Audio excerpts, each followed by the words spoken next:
Okay, the 4 present mounting screws have been removed. This will lift off, but it's going to be stuck on a bit because I used, let's turn it over and see.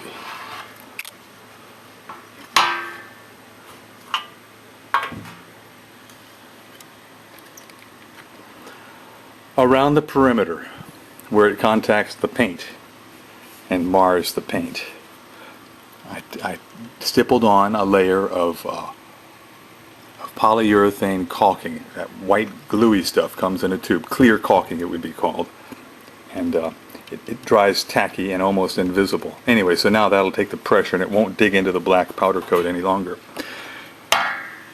Now, okay, here's the reinforcement. Let's see if this stays in focus.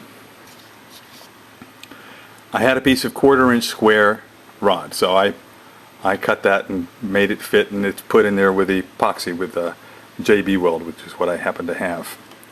You see too, the flywheel bearing support mounting screws have now been captured with epoxy. The ones on this side are buried in there. If the nuts ever strip out, I'm in trouble. I'll have to dig the epoxy out.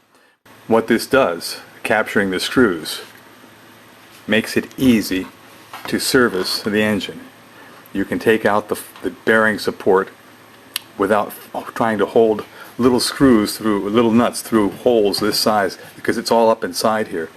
Now, if I want to take this apart, I simply unscrew the counterweight and undo these 2 screws and slip the bearing bracket off, so I can service this at any time if it ever needs to be serviced again. I felt, because of the flexibility of the bed plate and the resonance of it, that it would be good to have more than 4 attachment points.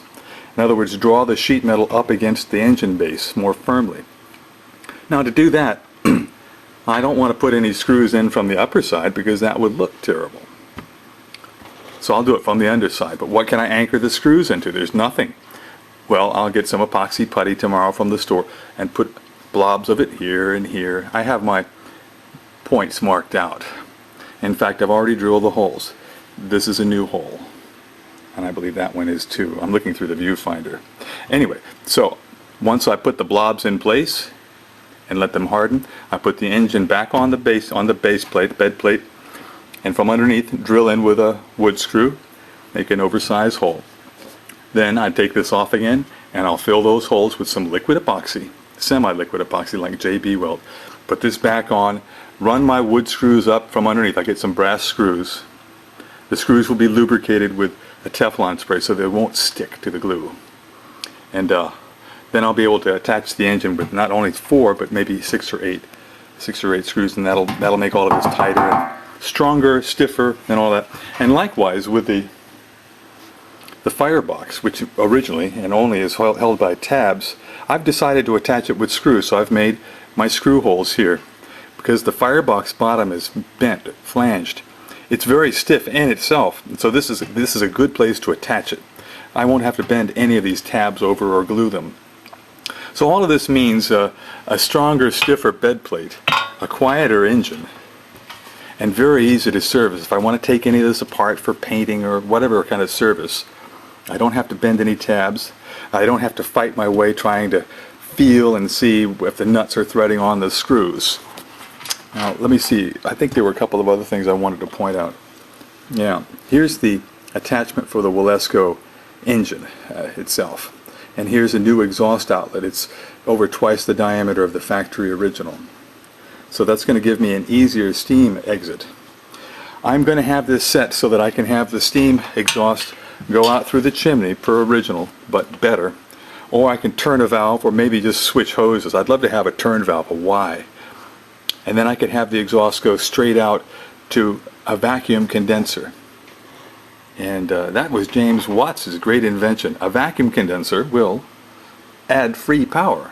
In other words, without increasing boiler pressure, I could probably gain 20 or 30% more power from the engine if I need it by using vacuum condensation of the exhaust. That creates a suction on the exhaust side. You know, the factory pipe is very small and very long. It makes it choke. And if you don't think there's back pressure there, well, you know, if you try to jumper it with rubber hose, the hose will tend to blow off at times because the back pressure in there is so great, especially when it plugs up with foamed oil. So there's my engine, nice and tight. Not perfect yet, but I can get more out of this engine in time. And it's nice and free with the 1 hour old new bushing. It's in perfect order right now as far as that's concerned. So, will I ever get this back together? I would get it back together sooner, but I think for days on end as I do these things, so I don't have to do them twice. At least not twice in quick succession. If I can get 20 hours between replacements, like this I only replaced because I realized I can do it better. Well, that's pretty good. It worked the first time, now the second time it's going to work even better. Practice makes perfect.